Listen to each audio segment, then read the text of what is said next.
क्या आप जानते हैं कि एक्सेल के ये सिर्फ 25 बेसिक फंक्शंस आपके काम को मुकम्मल तौर पर बदल सकते हैं। ये वो फंक्शंस हैं जो हर कामयाब प्रोफेशनल इस्तेमाल करता है। आज मैं आपको सिखाऊंगा वो राज जो आपके डाटा को तेज़, आसान और बेहद मौसर बनाएगा। इस वीडियो को आखिर तक देखें और एक्सेल में माहिर बनने का पहला कदम उठाएं। मैं हूं मुबशर अली और आप देख रहे हैं एक्सेल मैजिक पीके। तो चलें अपनी प्रैक्टिस फाइल की तरफ चलते हैं।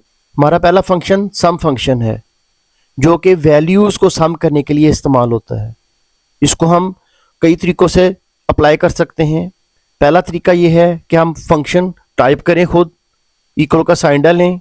हर फंक्शन को लगाने से पहले इक्वल का साइन लगाया जाता है। उसके बाद हम सम लिखेंगे और ब्रैकेट ओपन करेंगे और उसके बाद वो रेंज जो इस डाटे के अंदर होगी उसको सिलेक्ट करके ब्रैकेट को क्लोज करके एंटर कर देंगे तो हमारे डाटे का आंसर आ जाएगा। इसके अलावा हम इसको अगर डिलीट करते हैं तो आल्ट इक्वल का साइन करेंगे तो वो भी क्विकली उसको सम कर देगा। तीसरा तरीका ये है कि हम अपनी रेंज को सिलेक्ट करें और होम टैब के अंदर जाकर ये ऑटो सम वाला जो ऑप्शन है इसको क्लिक कर दें। नेक्स्ट फंक्शन की तरफ जाते हैं। Next function sum if function है। ये भी सम फंक्शन की तरह ही काम करता है, लेकिन इसके अंदर फर्दर इफ कमांड यूज होती है जो कि इसकी लॉजिकल पावर को बढ़ाती है। लॉजिकल पावर क्या है कि सम करे, लेकिन किसके जरिए? लॉजिक के जरिए। कौन सी लॉजिक? जैसे मैं इधर सम करना चाहता हूं, सम करूंगा तो ये सम आ जाएगा। जैसे मैं इधर सम लिख देता हूं, वैल्यूज को सम कर देगा। लेकिन अब अगर मैं इधर सम इफ लिखता हूं तो उसके साथ मुझे एक कंडीशन भी देनी पड़ेगी। कंडीशन कौन सी? कि उसकी रेंज कौन सी है जिसको कंडीशन के तौर पर मैंने लगाना है। मैंने ये मंथ्स हैं, सिलेक्ट करता हूं मैं, क्योंकि इसके अंदर अप्रैल कई दफा रिपीट हुआ है तो वो अप्रैल की तमाम वैल्यूज को सम करे। इसको लॉक करना हो तो उसकी शॉर्टकट की है F4 ताकि हमारा डाटा ड्रैग ना हो। उसके बाद हम कॉमा डालेंगे और क्राइटेरिया का जो पैरामीटर ओपन हो जाएगा उसको हम खुद टाइप कर लें, या जो किसी सेल के अंदर अगर हमने टाइप किया हुआ है तो सेल की जो वैल्यू को रेफरेंस दे सकते हैं। उसके बाद हम कॉमा डालेंगे तो उसके बाद जो क्राइटेरिया ओपन होगा इस सिंटैक्स के पैरामीटर्स के अंदर वो सम रेंज का होगा कि हमने कौन सी वैल्यूज को सम रेंज के तौर पर लेना है। वो हमारी ये वैल्यूज हैं। इसको हम लॉक करना है, F4 की से लॉक कर सकते हैं। उसके बाद ब्रैकेट क्लोज करके एंटर करेंगे तो अप्रैल की जिधर जिधर वैल्यू होगी उनका उसने सम दे दी है। अब अगर मैंने जैन का सम लेना है तो मैं इधर जैन लिखूंगा तो वो जैन का सम दे देगा। चलें नेक्स्ट फंक्शन की तरफ जाते हैं। नेक्स्ट हमारा फंक्शन एवरेज का है। जिस तरह हम सम लेते हैं उसी तरह हम एवरेज भी ले सकते हैं कि इनकी एवरेज क्या है। एवरेज के लिए अगर आप इसको सेलेक्ट करते हैं तो स्टेटस बार के ऊपर भी आपको एवरेज का साइन नज़र आ रहा होगा, उसकी वैल्यू नज़र आ रही होगी। हम इसके लिए अगर फंक्शन टाइप करना है तो हम सिंपल एवरेज लिखेंगे और उस रेंज को सिलेक्ट कर देंगे जिसकी हमने एवरेज लेनी है, तो वो ऑटोमेटिकली उस रेंज की एवरेज निकाल के हमें दे देगा। ये वो छोटे छोटे फंक्शंस हैं जो बहुत बड़े बड़े डाटे को मैनेज करने के लिए हम इस्तेमाल करते हैं। उसके बाद नेक्स्ट फंक्शन की तरफ जाते हैं। नेक्स्ट फंक्शन हमारा इफ फंक्शन है। इफ फंक्शन को हम दो पैरामीटर्स के जरिए आपको समझाएंगे, दो तरीकों से, दो मेथड्स के जरिए आपको बताने की कोशिश करूंगा। एक तो होता है कि ये है क्या चीज़। इफ फंक्शन लॉजिकल फंक्शन है कि अगर हमारी कोई वैल्यू जिसको हम सर्च कर रहे हैं वो नंबर्स में है या टेक्स्ट में है, वो इक्वल हो, ग्रेटर देन हो, स्मॉलर देन हो, किसी खास स्पेसिफिक वर्ड से, टेक्स्ट से, वैल्यू से, तो रिजल्ट ट्रू और फॉल्स में आएगा।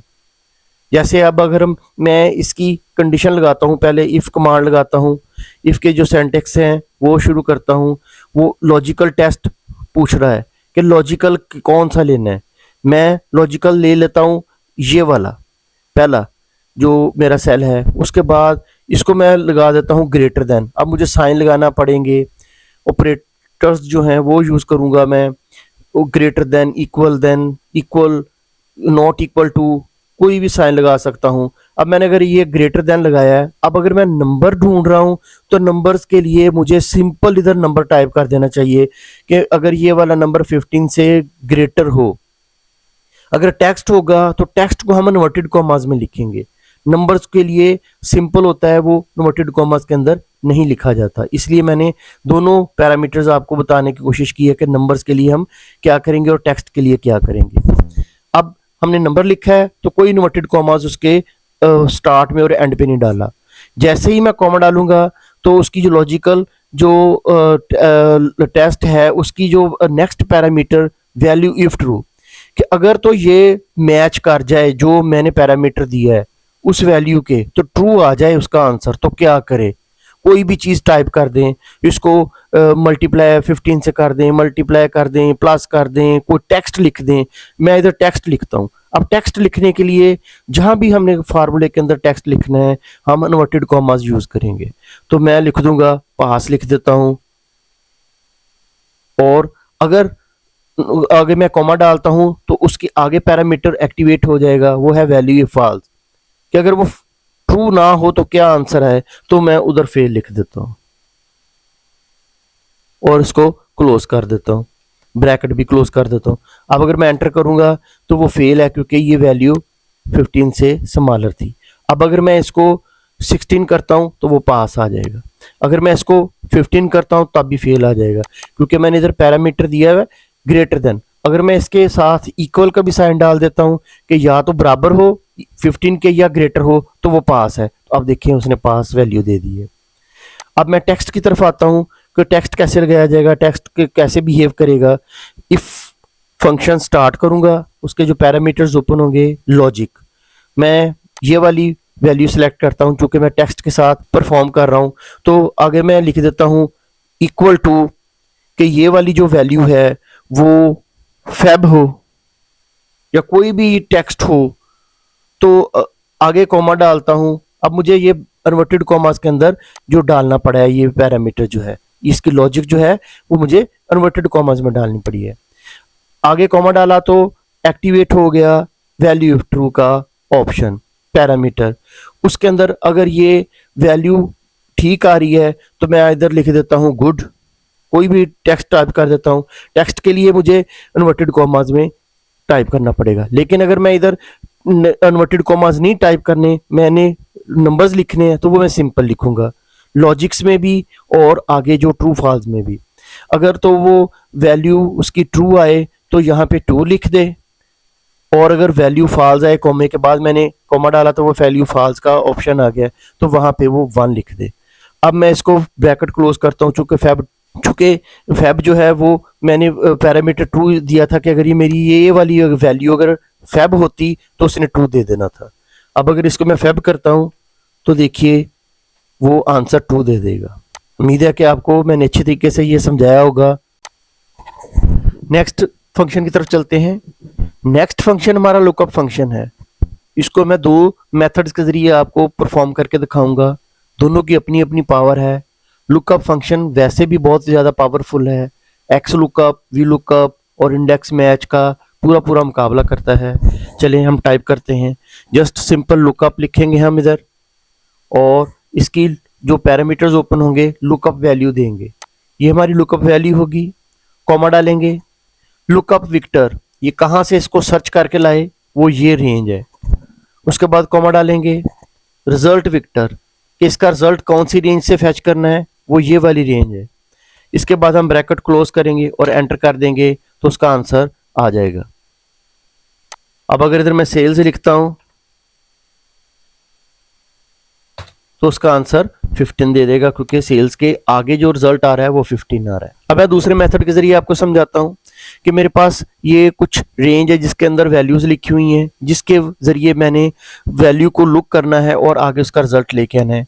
जैसे ये 12 लिखा हुआ है, लेकिन ये मेरी रेंज के अंदर कहीं भी 12 नहीं लिखा हुआ, लेकिन जो लुकअप फंक्शन है वो इतना पावरफुल है कि वो उसके जो करीब तरीन डाउन की तरफ रेंज होगी, उसका नंबर होगा, उसको वो वैल्यू कंसीडर करके उसका रिजल्ट दे देगा।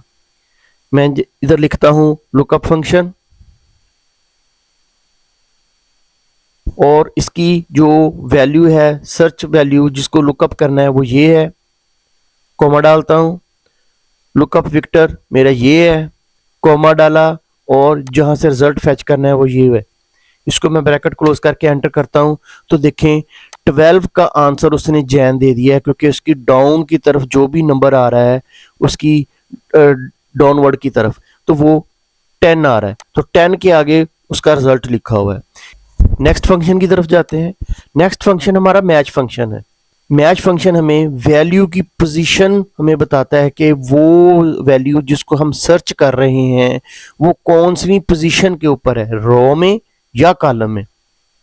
जैसे ही हमारे पास सेल की वैल्यू है, सेल 1 की वैल्यू है, या मैं इधर टाइप कर लेता हूँ, अप्रैल टाइप कर लेता हूँ, वो मैं रो में से देखूंगा। अब इसको मैं मैच करता हूँ तो फिर उसका रिजल्ट लूंगा, तो वो नंबर्स में मुझे रिजल्ट देगा। ये वाला फंक्शन जो है वो इंडेक्स और वी लुकअप के अंदर उसको स्ट्रेंथन करने के लिए इस्तेमाल किया जाता है, डायनेमिक बनाने के लिए इस्तेमाल किया जाता है। मैं मैच फंक्शन लिखता हूँ, और लुकअप वैल्यू, अगर मैं सेल 1 की वैल्यू ढूंढ रहा हूँ, उसके बाद मैं कॉमा डालता हूँ, लुकअप वैल्यू, उसके बाद लुकअप रे। लुकअप रे कौन सा है मेरा, ये वाला, ये रेंज है मेरी। उसके बाद कॉमा डाल के मैं एग्जैक्ट मैच के लिए 0 टाइप करके एंटर करता हूँ, ब्रैकेट क्लोज करके, तो वो देखिए उसने थर्ड पोजीशन बताई है कि मेरे जो वैल्यू में जिसको सर्च कर रहा हूँ वो 1 2 थर्ड नंबर पे है। अब अगर मैंने अप्रैल सर्च करना है तो अप्रैल के लिए मैं क्या करूंगा, मैच फंक्शन इस्तेमाल करूंगा। लुकअप वैल्यू ये होगी मेरी, कॉमा, अब मैं रॉ में से सर्च कर रहा हूं, यहां से सर्च किया, कॉमा, 0 डाला, ब्रैकेट क्लोज की, एंटर किया, तो उसने बता दिया ये अप्रैल 4th नंबर पे है। अब अगर मैं इसको और कोई पोजीशन चेंज कर देता हूं, जैसे मैं इसकी पोजीशन इधर मैं जुलाई लिख देता हूं और नीचे करके अप्रैल लिख देता हूं, तो अप्रैल 7th नंबर पे चला गया है, 1 2 3 4 5 6 7, तो वो उसने 7th नंबर दे दिया है। ये आगे जाके हम वी लुकअप के अंदर या इंडेक्स के अंदर इसको हम कंकैटिनेट करेंगे, उसके साथ फंक्शन को जोड़ेंगे, तो उसकी स्ट्रेंथ का देखिएगा वो कितनी पावरफुल होती है। चलें नेक्स्ट फंक्शन की तरफ चलते हैं। नेक्स्ट फंक्शन हमारा वी लुकअप फंक्शन है। वी लुकअप को हम दो मेथड्स के जरिए परफॉर्म करेंगे। इसके अंदर हम दो पैरामीटर्स यूज करेंगे जिससे उसकी स्ट्रेंथ का पता चलेगा कि वी लुकअप की स्ट्रेंथ क्या है। एक सिंपल वी लुकअप इस्तेमाल होगा और एक उसके साथ मैच फंक्शन को कंकैटिनेट किया जाएगा और उसकी स्ट्रेंथ को बढ़ाया जाएगा, डायनामिक किया जाएगा। सबसे पहले हम वी लुकअप लगाते हैं, जो सिंपल तरीके से लगाएंगे। वी लुकअप करता क्या है, जब हम इसको टाइप करते हैं तो वो लुकअप वैल्यू पूछता है और वर्टिकली, वी से मुराद वर्टिकली वैल्यू को लुक करता है और आगे उसके वर्टिकली जो उसका आंसर होता है नेक्स्ट कॉलम्स के अंदर वो उसको फेच करके देता है। लुकअप वैल्यू मेरी ये अप्रैल है, इसको मैंने सिलेक्ट कर दिया, कोमा डाला, तो नेक्स्ट पैरामीटर जो एक्टिवेट हुआ है वो है टेबल अरे। मेरा टेबल अरे कौन सा है, ये वाला। इसको मैं 4 की से लॉक कर देता हूँ, कॉमा डाला। उसके बाद कॉलम इंडेक्स नंबर, मुझे कितने कॉलम की जो वैल्यू चाहिए, सेल 1 की चाहिए, सेल की चाहिए, सेल 1 की, सेल 2 की, वो मैं खुद बताऊंगा उसको वी लुकअप को कि मुझे कौन से कॉलम की वैल्यू चाहिए। मुझे अगर 2 लिखूंगा तो वो 2 कॉलम की वैल्यू फेच करके दे देगा जो कि अप्रैल के अगेंस्ट 18 बन रही है। 3 लिखूंगा तो वो सेल 1 की जो वैल्यू है वो आगे 20 वो आ जाएगा। इसी तरह 22 अगर मैं सेल 2 करता हूँ तो मैंने 2 टाइप किया और आगे कॉमा डाला, और इसके जो ऑप्शंस एक्टिवेट हुए हैं ट्रू और फॉल्स के, ट्रू या 1 लिखेंगे तो वो अप्रॉक्सीमेटली मैच यानी मिलता जुलता मैच करेगा, उसके नज़दीक तरीन जो भी वैल्यू होगी वो उसको फेच करके दे देगा। फॉल्स या 0 लिखेंगे तो वो एग्जैक्ट मैच करेगा, उसका मतलब होगा कि वो 100% मैचिंग करे और उसका रिजल्ट दे। अब अप्रैल को ये सर्च करेगा और उसके वर्टिकली जो आंसर होगा, जो भी मैंने कॉलम इंडेक्स नंबर 2 दिया था वहां से उसने फेच करके दे दी है। अगर मैं इसको कॉलम इंडेक्स नंबर 3 करता हूं तो वो आगे 20 दे देगा क्योंकि इसके थर्ड कॉलम के अंदर 20 है। अब मैं दूसरा मेथड यूज करता हूं। दूसरे मेथड में ये होगा कि मैं अप्रैल की ही वैल्यू ढूंढूंगा, सर्च करूंगा, लेकिन मुझे आगे कॉलम इंडेक्स नंबर रिपीट नहीं करना पड़ेगा, मुझे आगे कॉलम इंडेक्स नंबर टाइप नहीं करना पड़ेगा। वो खुद सर्च करेगा कि मैंने कौन से कॉलम इंडेक्स में से डाटा लेना है। मैं वी लुकअप फंक्शन अप्लाई करता हूँ, पैरामीटर ओपन हुए लुकअप वैल्यू की, अप्रैल को ही ढूंढे, कहाँ से, ये मेरा टेबल है, इसके अंदर से F4 से इसको लॉक कर दिया, कॉमा।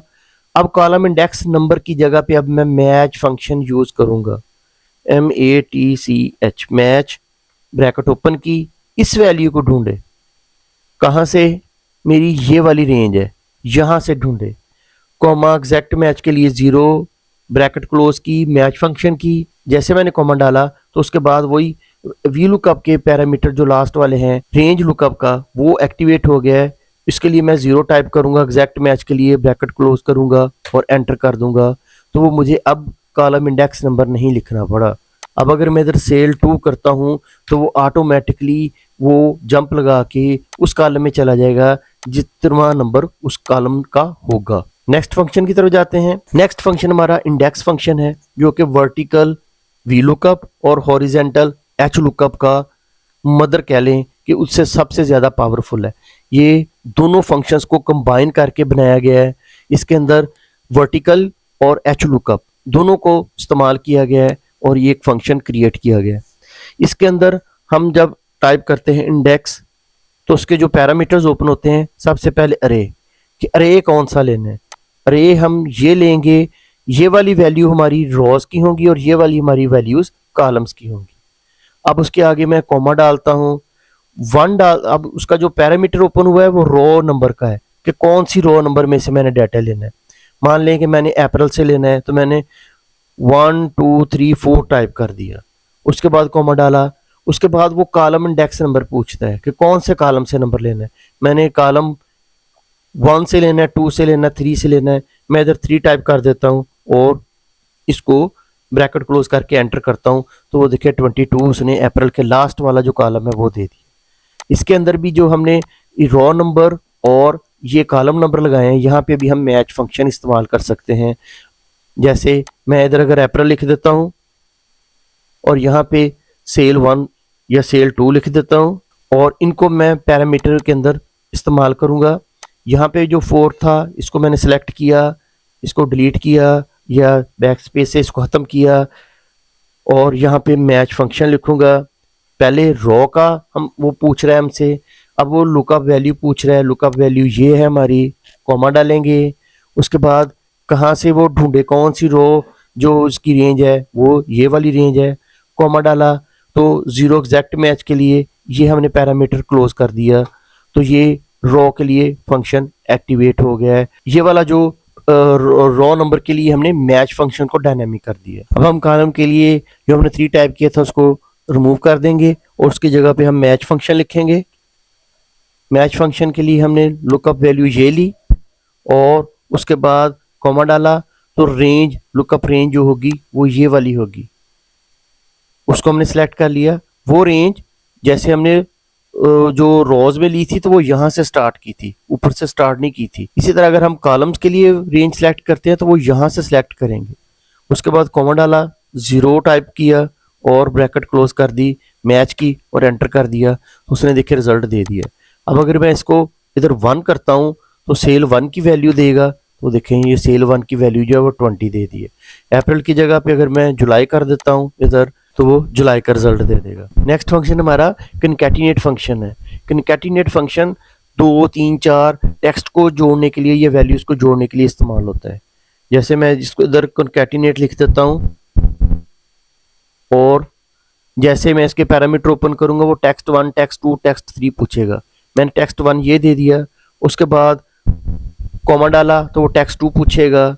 उसके अंदर अगर मैंने स्पेस देनी है तो वो अनवर्टेड कॉमास डाल दूंगा और फिर उसके बाद कॉमा डालूंगा और फिर मैं कनकैटिनेट के लिए ये सेल 1 कर दी टाइप और उसको एंटर करता हूँ, तो देखें मंथ्स और सेल 1 उसने कनकैटिनेट कर दी है। इसी तरह अगर मैंने वैल्यूज को कनकैटिनेट करना है तो वो वहाँ पे मैं कनकैटिनेट फंक्शन टाइप करूँगा और नंबर्स को मैं सिलेक्ट करता जाऊँगा, कॉमा डाला। अगर उसके अंदर स्पेस देनी है या कोई वर्ड टाइप करना है या डैश डालना है, मैं स्पेस दे रहा हूँ, इधर इन्वर्टेड कॉमास 2 के दरमियान में स्पेस दे दी और फिर उसके बाद कॉमा डाला। फिर उसके आगे मैंने ये टाइप कर दिया उसके बाद मैंने ये वाला सेल सेलेक्ट कर दिया। इस तरह मैं आगे भी फर्दर इसको कनकैटिनेट कर सकता हूँ। एंटर करूँगा तो वो देखिए दो वैल्यूज़ को उसने आपस में कनकैटिनेट कर दिया। अब अगर स्पेस की जगह पे मैं इधर कॉमा डालता तो वो कॉमा इधर इंसर्ट हो जाना। नेक्स्ट फंक्शन हमारा LEN लेन यानी कि लेंथ को रिप्रेजेंट कर रहा है। लेंथ फंक्शन इसलिए इस्तेमाल होता है कि हमने किसी टेक्स्ट की किसी सेल के अंदर उसकी लेंथ देखनी होती है, जज करनी होती है उसकी लेंथ कितनी है। बहुत सारे फंक्शंस के अंदर हमें लेंथ की ज़रूरत पड़ जाती है, जैसे CNAC नंबर लिखे हुए हैं तो अगर हम उसकी लेंथ को जांच लें कि टोटल कितने नंबर्स होते हैं और हमने कहीं गलत टाइप तो नहीं किया, तो उसके लिए नेक्स्ट सेल के अंदर उसकी लेंथ जो है फंक्शन इस्तेमाल करेंगे। जैसे मैं इधर लेंथ फंक्शन इस्तेमाल करने लगा हूँ और उसकी ब्रैकेट ओपन करता हूँ तो टेक्स्ट का पूछेगा, मैं ये टेक्स्ट दे देता हूँ उसको।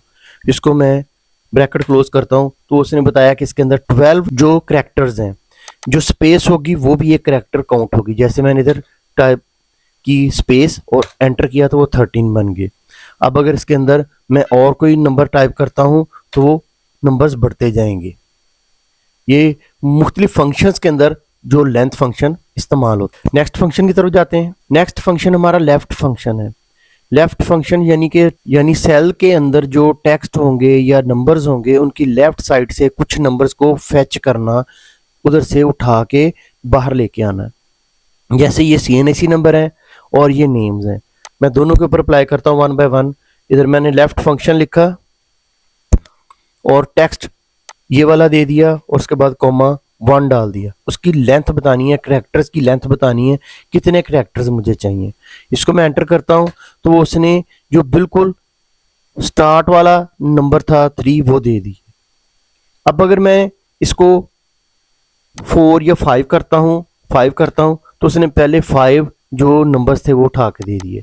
इस तरह अगर मैं इसको नेम के ऊपर अप्लाई करता हूँ, ये इसको मैं इधर ले आता हूँ तो वो नेम के फर्स्ट जो 5 नंबर्स हैं वो मुझे दे देगा। अगर मैंने उसको और आगे टाइप करना है तो नंबर बढ़ाता जाऊंगा। नेक्स्ट फंक्शन राइट फंक्शन है। यहाँ पे वो राइट साइड से नंबर हमें फेच करके देगा या टेक्स्ट फेच करके देगा। जैसे मैं इधर राइट लिखता हूँ और नेम के ऊपर अप्लाई करता हूँ तो मुझे इसके लास्ट 3 या 4 या 5 या 6 टेक्स्ट चाहिए तो वो मैं उतने उसकी तादाद लिख दूंगा तो वो उसको फेच करके दे देगा। जैसे मैं 3 लिखता हूँ तो वो 3 दे दिया उसने, फेच करके दे दिया। इसी तरह अगर मैं इसको नंबर के ऊपर अप्लाई करता हूँ तो वो लास्ट नंबर अगर मैंने इधर फेच करना है तो मैं 1 लिख दूंगा तो वो 1 दे देगा। अगर मैं दूसरे सेल के ऊपर इसको लेके जाता हूँ तो वो उसका आंसर 2 देगा।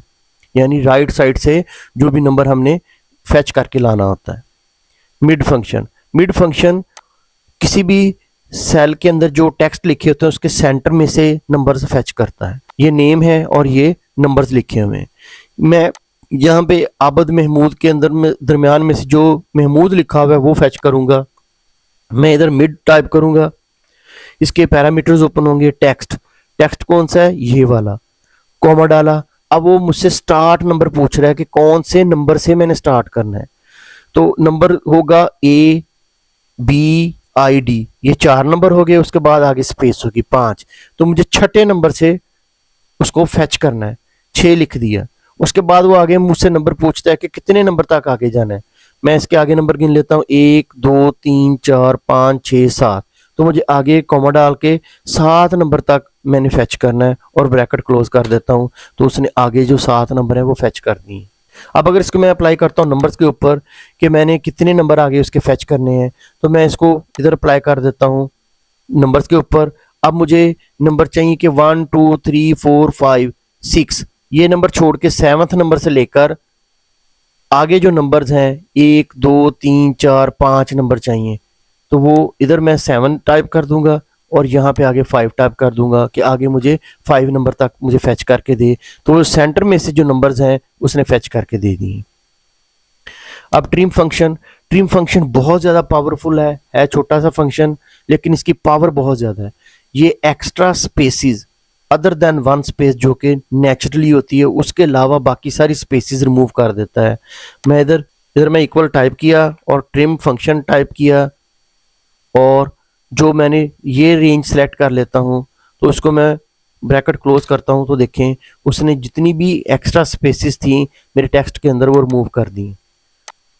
इधर लेके जाता हूँ मैं नंबर्स के ऊपर, तो इसके अंदर देखूंगा तो वो जितनी एक्स्ट्रा स्पेसेस हैं अदर देन वन स्पेस, यहाँ पे एक स्पेस आ रही थी 3 और 4 के दरमियान, वो रहने दिए, बाकी उसने सारी की सारी रिमूव कर दी।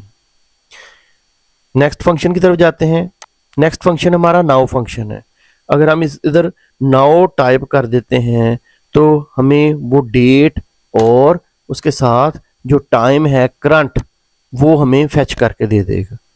नाउ फंक्शन भी बहुत ज़्यादा ज़रूरी होता है। बाज़ दफ़ा हम कुछ फंक्शन टाइप कर रहे हैं तो वहाँ पे हमें नाउ फंक्शन की ज़रूरत पड़ जाती है। अब हम नेक्स्ट फंक्शन की तरफ जाते हैं।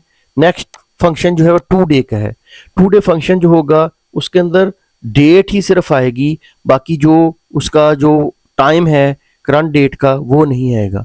नाउ फंक्शन में भी लिख के नाउ और ब्रैकेट शुरू और ब्रैकेट क्लोज करते हैं, और टू डे के अंदर भी ब्रैकेट शुरू और ब्रैकेट क्लोज करते हैं, तो वो टू डे का जो डेट होगी वो हमें फेच करके दे देगा। आगे काउंट फंक्शन आ गया। काउंट फंक्शन क्या करता है, नंबर्स के ऊपर इसका क्या बिहेवियर होता है और टेक्स्ट के ऊपर इसका क्या बिहेवियर होता है, ये नंबर्स ही फेच करके देता है, टेक्स्ट को वो काउंट नहीं करता। जैसे मैंने इधर काउंट टाइप किया और उसकी ब्रैकेट शुरू की और इस रेंज को सिलेक्ट कर दिया, तो इस रेंज के अंदर जिधर जिधर नंबर होगा, चाहे वो 0 हो चाहे 1 हो, वो उसको रिजल्ट दे देगा कि मेरे इस रेंज के अंदर 4 नंबर्स हैं। अब अगर मैं इधर अप्लाई करता हूँ तो वो चूंकि 1 2 3 नंबर्स हैं तो 3 जगह पे फॉल कर रहे हैं, तो उसने आंसर 3 दिया है। जो ब्लैंक्स हैं उसको वो काउंट नहीं करता। नेक्स्ट फंक्शन की तरफ जाते हैं। नेक्स्ट फंक्शन काउंट ए का है। काउंट ए जो है सेल के अंदर कोई भी ऐसा टेक्स्ट हो चाहे करैक्टर हो जो स्पेस के बगैर हो, यानी कि ब्लैंक के बगैर हो, उसको काउंट करता है। इधर मैंने टाइप किया काउंट ए, ब्रैकेट ओपन की और इस रेंज को सिलेक्ट कर दिया।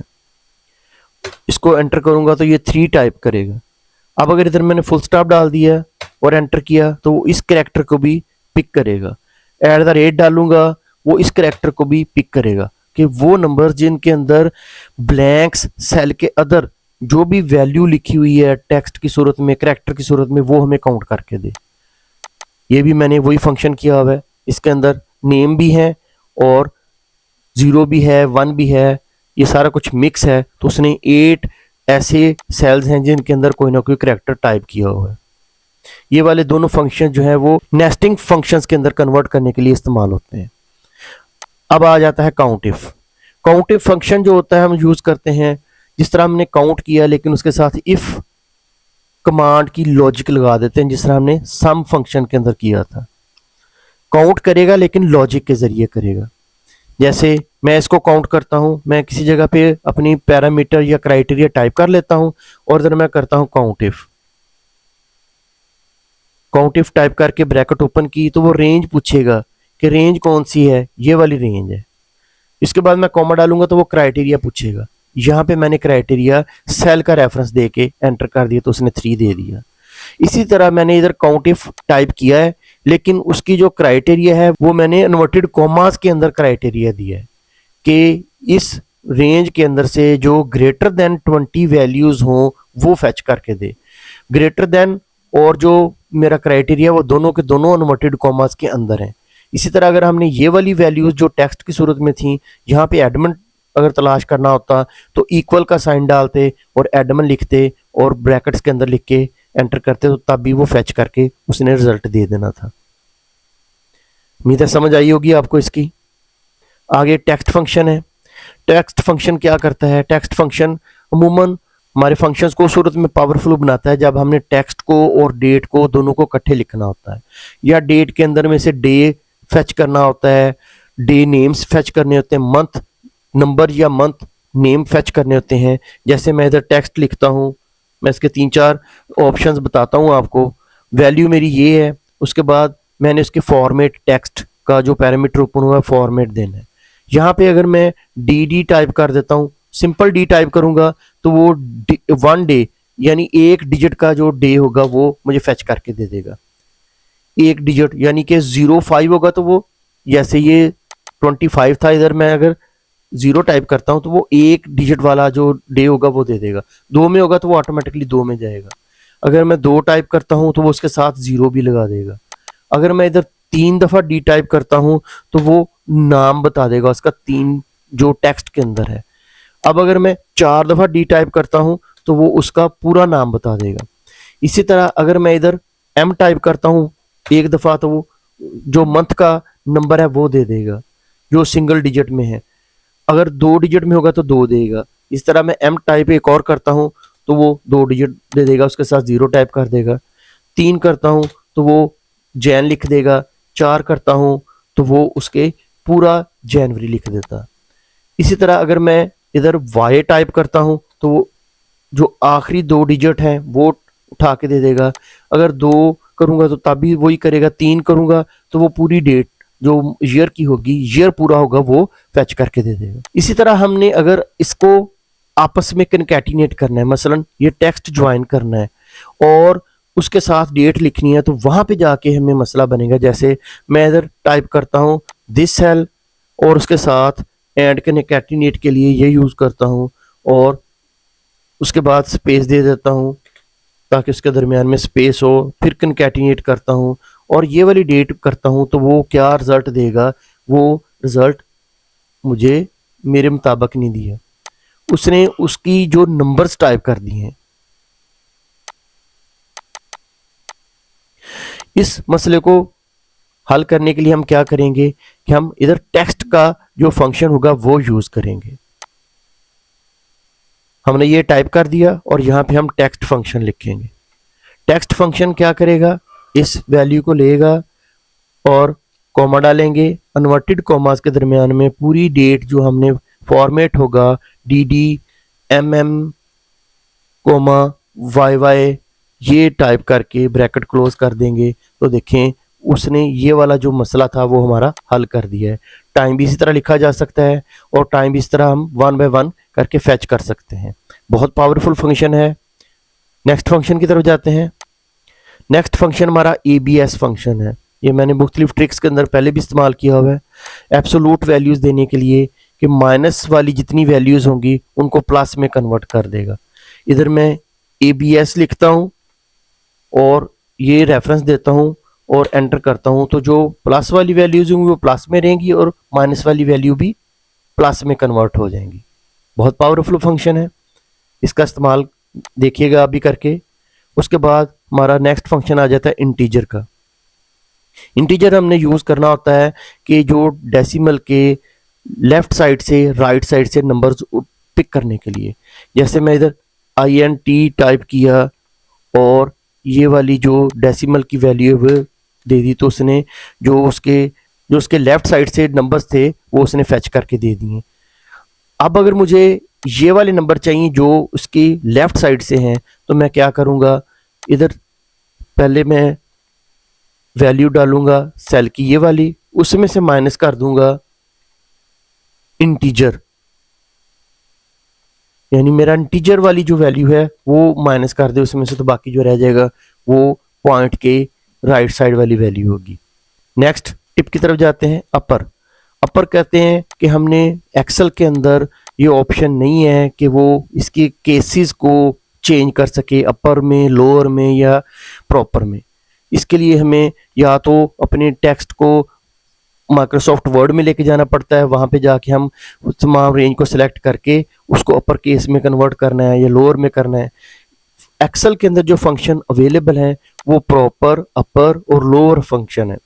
अगर मैंने इसको अपर फंक्शन में कन्वर्ट करना है तो यहाँ पे मैं अपर लिखूंगा और सेल का रेफरेंस दे दूंगा, तो देखें मेरे तमाम टेक्स्ट हैं वो सारे उसने अपर केस में कन्वर्ट कर दिए।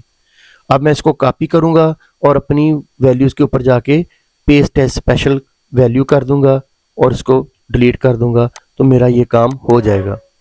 अब अगर मैंने उसके ऑपोजिट लेना है कि मेरे पास अपर केस में है तो प्रॉपर में करना है, तो मैं इधर प्रॉपर टाइप करूंगा और रेफरेंस दे दूंगा और देखें वो उसने प्रॉपर कर दिया कि हर जो स्टार्टिंग टेक्स्ट है वो कैपिटल है। इसको भी मैं कॉपी करूंगा, इधर राइट क्लिक करके पेस्ट एज वैल्यू कर दूंगा। आखिरी जो फंक्शन हमारा है वो लोअर केस में है कि अगर हमने तमाम टेक्स्ट को लोअर में कन्वर्ट करना है तो हम क्या करेंगे, इधर लोअर टाइप करेंगे और सेल का रेफरेंस देंगे, एंटर कर देंगे, तो तमाम सेल जो हैं वो स्मॉल जो अल्फ़ाबेट्स में कन्वर्ट हो जाएंगे। पूरी रेंज को कॉपी करेंगे और अपनी रेंज के ऊपर जाके पेस्ट एज वैल्यू कर देंगे, इस वाली वैल्यू को डिलीट कर देंगे तो हमारा काम हो जाएगा। उम्मीद है कि आपको मेरे तमाम फंक्शन जो हैं वो बहुत पसंद आए होंगे।